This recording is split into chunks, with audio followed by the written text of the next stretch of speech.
Pretty cool. Big adult tech. And it looks like the exhibit hall is about to open right now.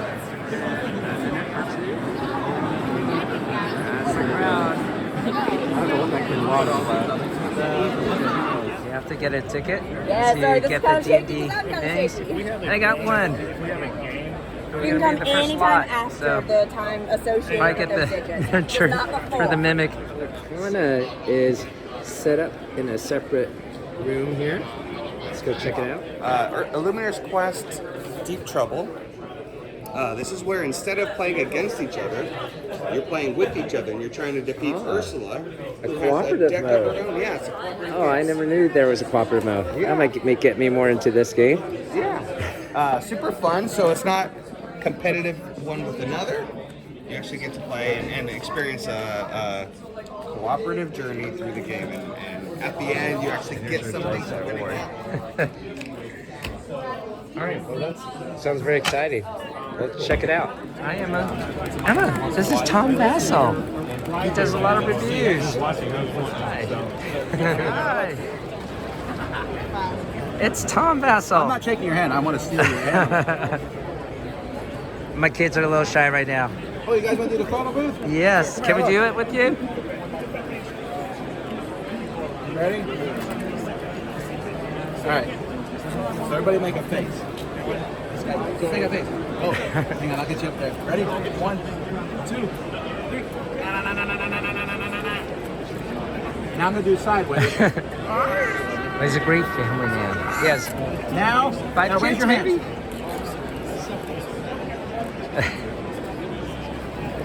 All right, let's see. There you go, kids. Fantastic. You have an iPhone? I do. All right, I have I'll it right airdrop here. it to you. Dice Tower booth has a display of their giveaway, which is on YouTube right now. There's a QR code if you don't know about it. You can win all these games here, including the carry-on bag. And they have other items to buy, including promos for other games. It's pretty neat. There's a bunch of other promos here that you can see. You can buy separately, but I know they grouped them up for their Kickstarter kind of funding campaign. But it's very neat to see them available as you buy separately at decent prices, not scalped up, not inflated by scalpers. If you get the Marvel United promo, just $10 here. Here's Castles by the Sea. Corner tower. So this is the corner. No. Oh, Very nice one. There's a booth selling pictures. They're completed here. These are quite fantastic. And you know what? Even if it's something super cool. Done. Very epic looking.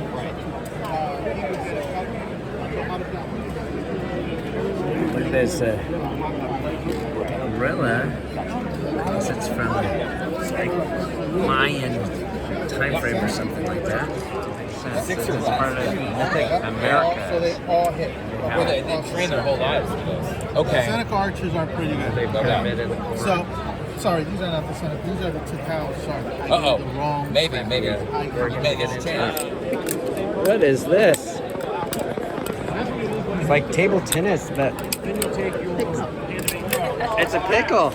I was trying to guess what animal it was, but it is a condiment. Go ahead and eat it. Go ahead and eat it. And what is this called? This is called Pickleball Blast. It's the pickle smackdown game. It's pickleball, All right, literally. so Orange has scored a point. That was my kids playing Pickleball Blast. There is a pickle plushie here as well. You having fun? Yeah, this reminds me of Looping Louie. Very old 90s Milton Bradley game. I think it's still in print. Good. Wow, you won the game and it got a little badge. Nice. The movers of love here. And they are showing off their new game, Gloomhaven, Buttons and Bugs, which I believe is a solo game. The cards will tell you And when we saw this before. it's less just like XP and more just like when the cards will tell you when to level Extra up. small minis. Just for Ars Alley. It's actually quite extensive. This is just one alley, and there are multiples adjacent. Here's another view of Ars Alley from another section. Pretty extensive, as I mentioned. A lot of great artwork to be viewed. All right. So this is great art. Oh, I guess he also worked on some of the card cards. them prices are looking good. Yeah, oh yeah, compared to California right now. LA, yeah, that's a lot worse. Yes, it did a delicious dungeon art piece. Fantastic. We got someone working on her art right now. It's fantastic. And another spin around of another section of Artist Alley here. This here is a really cool original artwork from Robotech. This is awesome.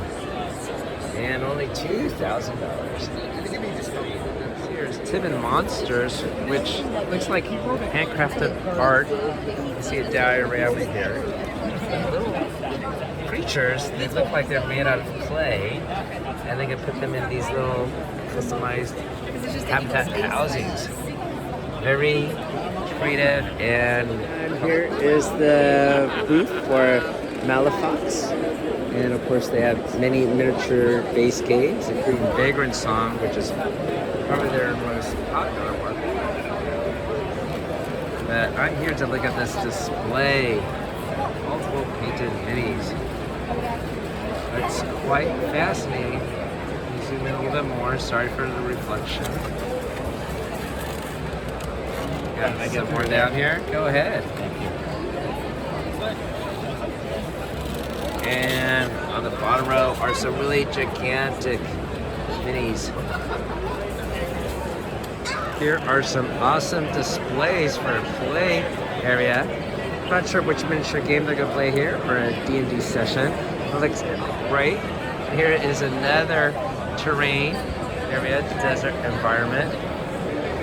Here's another one. This looks like it's probably gonna be for maybe Star Wars Rebellion or Shatterpoint. Here is another one. Looks fantastic. Last one on the table is this one. Obviously for Star Wars as well. We're gonna check out next? Balloon sculpture. Let's go check out. Here is the famous Hall of Balloon Sculptures that they do every year. And I know eventually you can pop all these guys on the last day, I believe. That's right. You could slay the balloons creation. Be here on Sunday at noon for a bid for the right to slay the balloon creation. That would be so fun for anybody.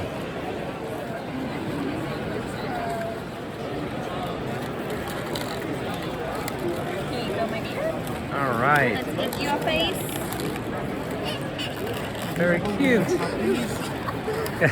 What do you got, Emma? Balloon dog. Nice. Where are we now?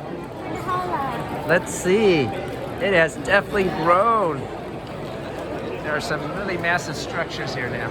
Spiral Tower, definitely probably the most impressive of the bunch. It is massive. And this is an interesting booth. We got eBay here. And I guess you could buy some stuff, but the main focus is to show off their new I think Pup's got it figured out. auction off items. Pup's got it figured out, So right? maybe get a better price for some higher value Oh, thank you cards and so stuff. much. Super crispy car. Over here we have a table playing Expeditions, Years of Corruption. It's by Stonemaier Games. And very eye-catching are these World War I era type steampunk mechs. Sort of like Scythe. Now here they are playing Dragon Dice. This is an old TSR game that came out in the 90s and now taken over by SFR.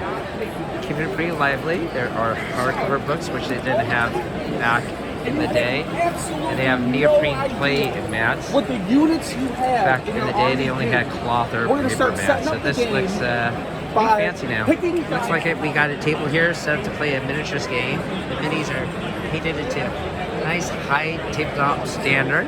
But more eye-catching was not the minis. It was this sign here, Kingdom Death Monster. A 48-hour game. No way. Here is the booth for Mattel Games. And we are playing right here, Ghost Fighting Treasure Hunter. This is a game we do have in the library. We'll open it up for Halloween, so that's coming up very soon. The components look very nice. But they're still showcasing Uno here. I guess it's still a big hit. Here is the anniversary edition then. Alright, what's different about it? So the difference between the regular and the anniversary edition is there's a new mode called Headhunter mode, where one player can be 1v4, and he has a deck to control the ghost placement rather than the random ghost placement. Okay, so you can have 5 players then? Yes. All It right. also has updated art and new sculpts for the pieces. Yeah, I can see the ghosts are much bigger here. So this is our demo table, so it is larger in size, and actually the board is Okay, all right. It still looks quite fantastic. Thank you. Sock'em fight cards instead of a toy where you use boxing. Got little boxing gloves that come with it. Look at this. That's pretty neat. Now this might cause a lot of fights in the family. Team party game. You can see my kids already whacking each other. Oh no.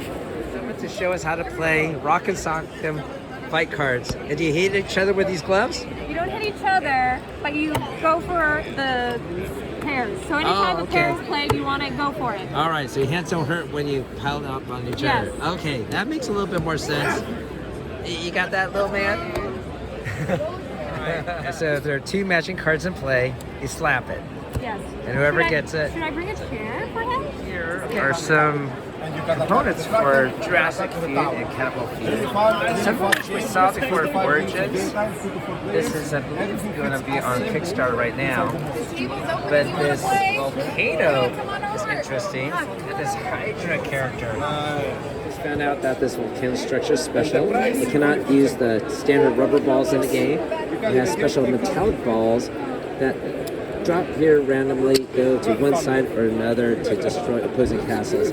It's supposed to represent lava. Once it touches an area, you sort of pull away those pieces because it melts those areas.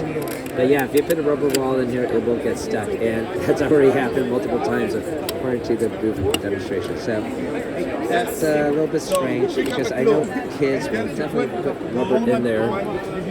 These are beehives, which I think is another different game mechanic. This Hydra is cool. Put rubber balls there, and it could cock and shoot like that. The other 2 heads are non-functional, but the scope is very captivating. You want Very to load interesting. cannons and This is fire. Glory. Yes. Okay, so Okay. So I see movement Looks is great. both turning your Obviously, ship maybe and a Yes, pirate turning, going straight, you can spend the movements. And It goes always to the back. shoot little tokens So at each you other. can you can can flip spend the them. points either on your boat, the Kraken, or the tower. So you can turn the tower, or you can move the Kraken to There block, is a Kraken. or maybe you are down here picking up the treasure. Now you don't have a line of sight of anything. Turn this, so shoot. So you, How do you shoot each other? Do you so flick something or you calculate? you load, and you attack. Wow, that is awesome. Oh, you shoot with the Kraken And the tower. And the tower. Everything suits. Fantastic. Just pure fun. Man. So here we have a game called Life of the Amazonia by Bad Comment. The components look pretty interesting. Just try to keep the components organized. They also have this waterfall structure here. That is a player board. We're going to play Dungeons and Dragons again. And now we're going to do the boat adventure here. My daughter is going to be the magic user again, right, Missy? Yeah, pretty excited. I am going to be the fighter this time. So I got the Hank miniature here ready to go. And we got our Colossal Die promo. This is always exciting to get as well. Bobby is going to be our DM today. Characters, there are dry erase pens there for you to put that down on your sheet. Well, I'll just call him Hank. It'll be easy. Want to give yours a name? Not Presto, huh?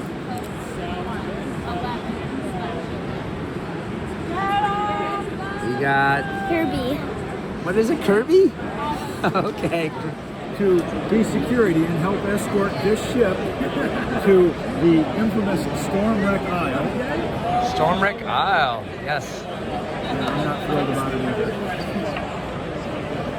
But I'm here to be visual, so I don't have a choice.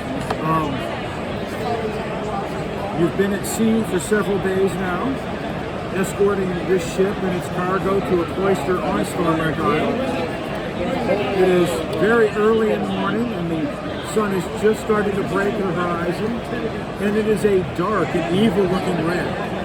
And we all know the old adage, red morning sailors take warning. The clouds are roiling, there's thunder booming in the distance. Go ahead and put your minis somewhere on the boat where you think they would be. Alright. I'm gonna be guarding, making sure no one gets on our boat. Oh, even better. You have a mini right there. Right by your hand, you have a mini. Yes. You're gonna be on the top there? What? No, I'm gonna put on the rail. Okay, that's safer.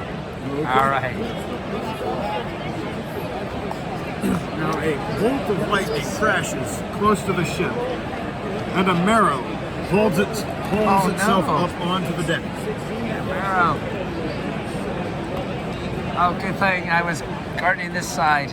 In a booming voice, he declares, "These waters belong to the Scaled Queen, and I am here to collect tribute." The tribute he's demanding is either 400 gold or the equivalent in goods. Well, considering I am level 1, yes, I have 400 gold.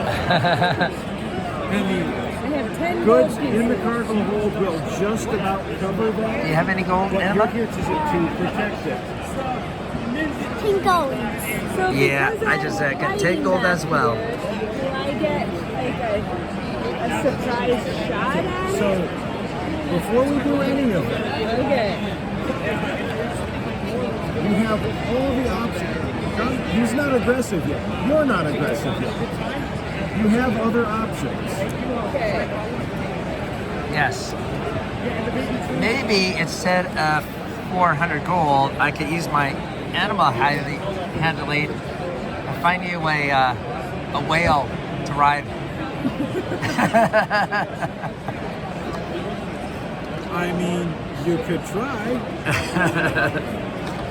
Go ahead and roll a d20 for me. All right, let's see if it wants to trade for a whale ride. It's a 6. Not too good. I'm not too convincing. In fact, a porpoise comes up and laughs at you and dives back under the water. Oh no, a porpoise laughs at me. That's not too good. You want to try anything? What are you gonna try? Eat it. Eat it? You can't eat them. How come you're delicious? You must be hungry. It's lunchtime again, isn't it? No, eat What's it. I'm Kirby. Kirby eats a car. Well, that's true. Kirby's. And I'm back at Wizkids booth to pick up some exclusive D&D minis that I got a ticket for. And it looks like a block party here. Last night won Dice Tower World Award for best party game. I have to check out this game more a little bit later. And I did it. I was able to get the exclusive minis for Wizkids, the Sand Castle Mimic, and of course the more desirable birthday cake mini. I can't wait to check this guy out. And I found a Dice Tower van parked at a side entrance of the convention center. They are showing off some games. Daybreak. The biggest hit right now is Sky Team. And this one I haven't heard of. The Magic School? This board looks very interesting. I have to learn how to play this today. The Magic School, I'm assuming is 6. Can I tell you anything about magic? Yeah, how do you play this? Is it the Magic School, the Magician School? No, it's a key. The key. Schlüssel is a key. Magic key. There you go, Magic Key. Got it. I knew it was key. Yeah, it's a magic key. It's a magic key, and what the magic keys do is that they open our little treasure chest. Oh, very nice. Oh, the kids will love that. So we have the golden key that always opens the treasure chest. And for every other color, only 3 of the keys open the treasure chest. Okay. And we're trying to get up to 11 or 15 gems, depending on the player count. All right. have this. So you use a key and open it up Yeah, once? exactly. and And then- when it's my turn, I roll the dice. I get to choose one of the numbers that I rolled, so in this case, for example, 3. And then I can decide if I want to try out this key or if I want to continue rolling the dice. Because depending on which color I'm at, I get to take more gemstones. So, for example, if I take a purple key, then I only get to take 2 gemstones. But if I'm in the green area, I would get to take 3 gemstones, up to 5 if I manage to reach the golden key. All right, there's the golden key. Yes. So I could continue rolling now. The thing is that I'm not allowed to re-roll the moon symbols. So here I still have a 4. And if I roll a 3rd moon symbol, then my turn is over. I fall asleep. And that's bad because for one, I'm not allowed to try out a key anymore. And the player after me gets to start here. So the pawn stays here. So the next person has an advantage. Oh, so there's not multiple pawn pieces. You're controlling the same person. All right, I think we got it. You want to give it a try, Emma?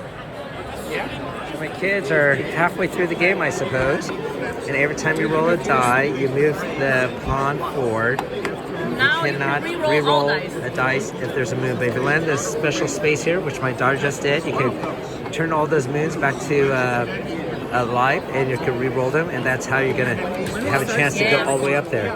But also, if you want to, you can cash in a key you have and you collect it to put it in this slot here, and to be able to re-roll. Symbols represent the chances of this kid falling asleep in his dreams. The keys that you use to open up a chest are placed here, and the ones, there's some keys that actually don't work to open up the chest. You sort of save it as a token once again to place here, and you can re-roll all moves. So it acts as a special space like that. Yeah. You have 12? I think you won, buddy. Good job. With leaving shadows, they make multiple miniatures, including some giant dragon ones that you can see here. They come unpainted. And here's their showcase, I should say, of their Tiamat. Looking pretty nice. And here's my hand for reference. But this die here, it's like a dragon age. It's humongous. It's a mega conch with blocks. $250, my goodness. There's something within a die. If it's gold foil, it better be gold. Here's Avalon, that big miniatures game. Here are some of the minis painted up. High standard. You can see the board. There's on them too, as well as the promo card you could get for playing. And Looks like they're playing dragon dice here. Treehouse dice. TSR dice base game. Now taking it over by SPI, I believe. These ones are your 4. Yes, my daughter really loves painting miniatures. He worked on another one today. What did he do here? It's just supposed to be an earthy robot. Yeah? See, you can see he's a little bit green because that's the moss. Well, you are doing a really great job. Much better than when I was younger. I might have to get you to paint more minis at home, like all the Marvel United stretch box miniatures. Okay. Look at this, Groo, the card game. I read this comic a bunch when I was growing up in the 80s. So you go buildings and then it attack. looks like it comes with a little bag here. This is a pretty neat component. You can see some of the... Oh my goodness. Things that are, of course, this is the video. So, learn how to play. Yes, this is for sale now. So, this is Groo. Groo is a wandering barbarian that likes to cause a lot of chaos. So, in the game of Groo, what you're doing is you start out with a hand of 5 cards, and you're going to be playing those cards to build your village, because you're basically the village chief here. So you're going to build buildings, deploy troops, and try to keep Groo far, far away from you. Makes sense. And potentially have him destroy your opponents. So there's 5 different cards that you'll come across in here. There's Groo cards. So you use those, spend Groo currency to be able to create, to do the Groo effects. Custom die. Yep. Then there's buildings. Buildings are, like I said, for your village. You'll spend supplies, labor, and coupons to be able to build your buildings there. Yeah. The Copens. Yep. Same with the troops. You're going to spend supplies, labor, and copens to be able to deploy out troops for you. Your troops defend your village as well as attack other people's villages. Wild cards, they will either tell you when they can be played or they can be played at any time. So if they don't specifically say, like this one says, play during any battle. So obviously it's got to be on a battle turn for you. All right. But other ones don't say, so that means it can be played at any time, including as a response to a card. And then there's event cards. Event cards are things that happen automatically. So as soon as you draw it from the deck, it's played and we resolve it. Makes sense. So, like I said, at the beginning of the game, you'll start with a hand of 5 cards. If in your starting hand you end up with an event card, you're going to discard that, and you're going to go ahead and draw a second card, another card to replace it. Ready to get Left 3 back for. to me. Yeah, I was over there. All right, Now, so are you you might recording? destroy my town. Here. All right. To remove all building cards requiring coupons on Groo's location. All right, so my castle is destroyed. I'm sorry. It's okay. I'm sorry, world. That's, I had a feeling that was going to happen. That's why he recorded it. I'm so And the victory condition's got to have like 7 points in these buildings. So you see very few Heck, I'll people build have the stupid buildings shipyard, I guess. built Why not? because I'm Groo putting is it very there for destructive. I only found the Dungeons and Dragons Museum celebrating the 50th anniversary. Got some booze here. Not too big, but we'll check it out. There's a game called Outdoor Survival. I remember them recommending this to get the outdoor map as a play area. You can see how this would have been done with the original Dungeons and Dragons. It's cool to see some of the original basic sets still in their original shrink wrap. Skipping down to 2nd edition here. Other source books. But they also have some official dice that was produced by TSR. You can see here. Let's see what we got down below. This is the Silver's Anniversary Edition box. And the best part about this is L3, an unpublished Dungeons and Dragons module, which we do have in the library. We'll show that off in the near future. Got the official Forgotten Realms campaign set there. Greyhawk. Take a look at this set here.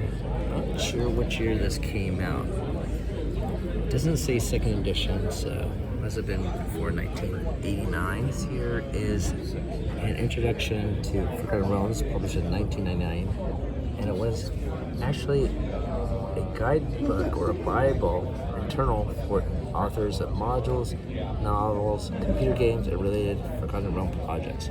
So this probably is very rare. Here is the World of Greyhawk Folio, and it was used to mark off the beginning of campaign box settings. Has the old wizard logo on it. Very colorful. Here's the original proposal for the Dragonlance modules. Were proposed by Tracy and Mark Weiss.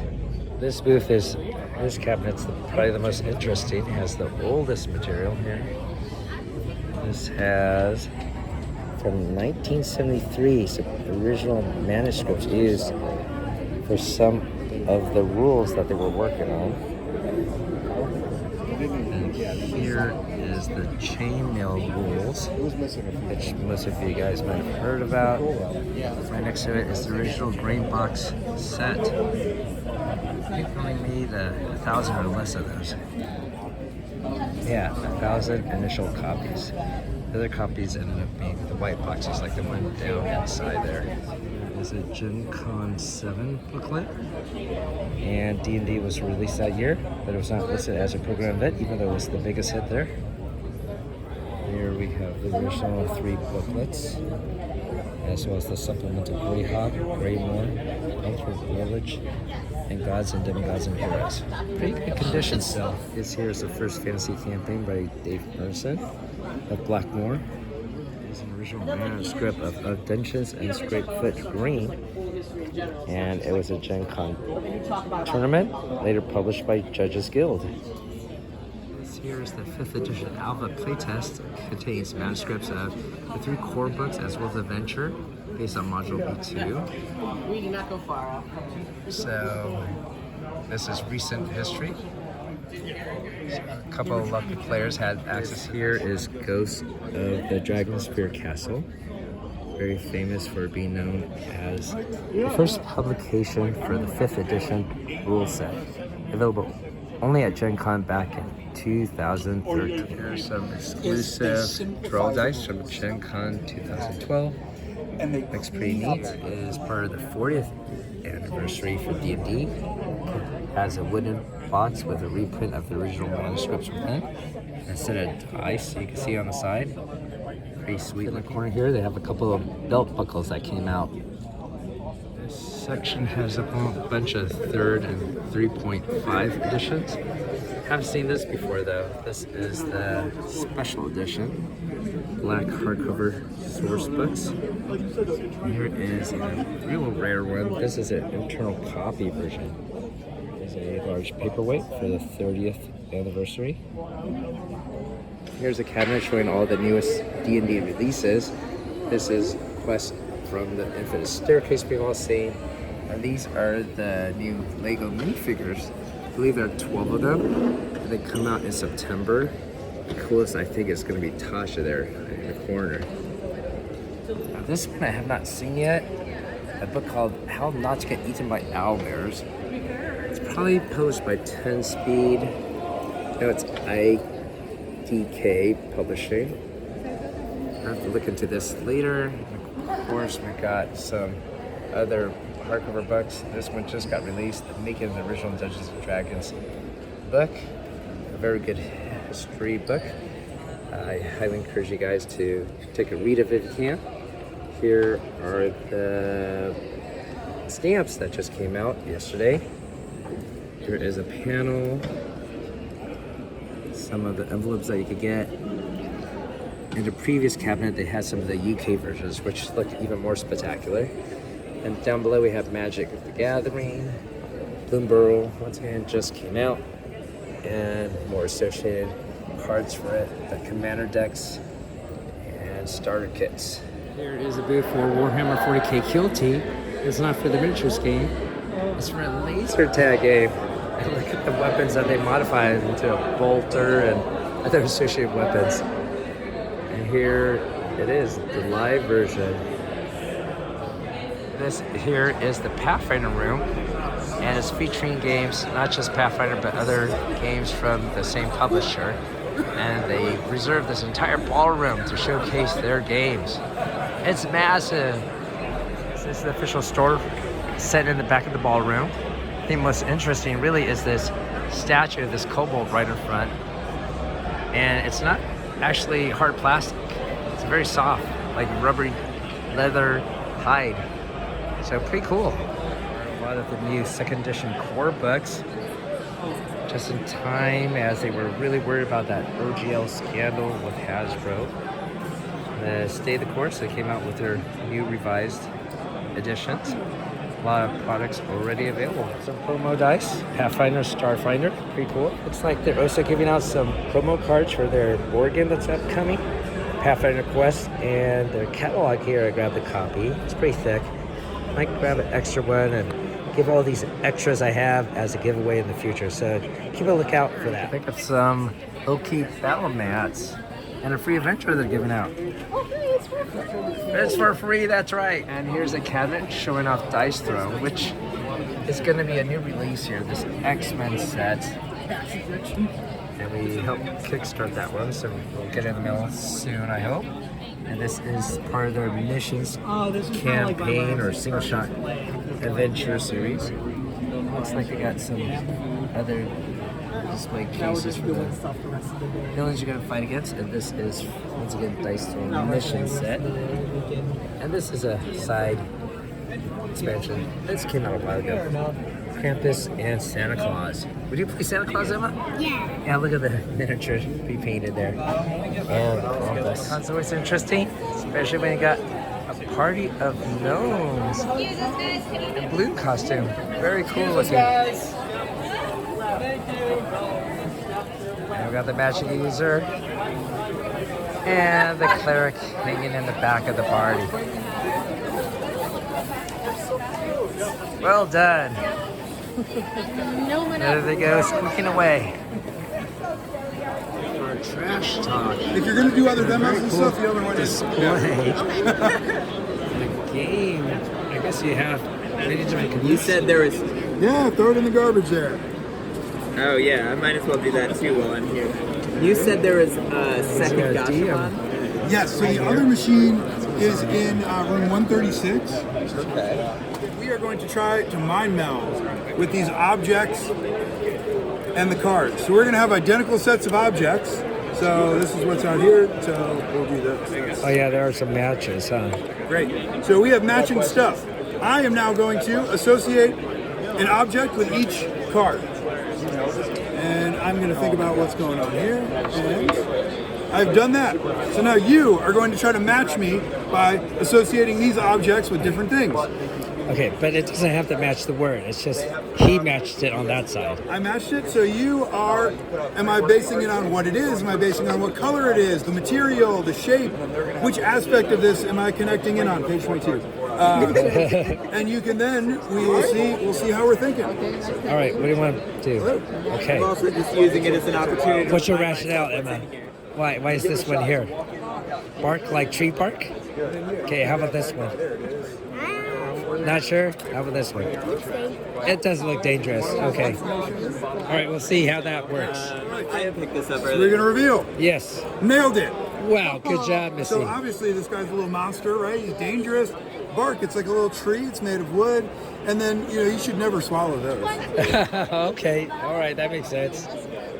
We're going to flip these cards or just grab new ones. And now we are going to add a fourth thing. Okay, it's going to make it harder. Definitely going to get harder here. Which one am I missing? Oh, this. Okay. Monster. Okay. I think that's pretty obvious. All right, where's that spring going to go? Reliable spring? Moby Tech? Looks like water. Awesome. Wow. Nailed it. So yeah, it looks like water, sort of watery. Springs are kind of a reliable, classic machine. Obviously there's a monster. Nice. And you build nests in trees. All right, We're doing very great. nice. So we would just keep going, adding objects and cards. We're trying to get to 10, 10. which is very difficult. Okay. So here we have a display for bad karmas and the Curse of the Zodiac. I guess they have multiple seasons out already. 3 seasons, and I believe the next one's going to be this one, Curse of Cthulhu. It's an app-based Vasel, and here is a big box that contains the first 3 seasons. It's humongous. There's no way I'm going to buy this just for the size of it. It just takes too much shelf space. A lot of games sold out here at GenCon, including this one here, Pickleball. This Pickleball Blast, it's all sold out. The box left here is the demonstration box. 6 o'clock and the exhibit hall is closed, but that's just an exhibit hall. A lot of other rooms and suites are open to play games, including that huge stadium, and other hotels have other grand rooms rented out to play games.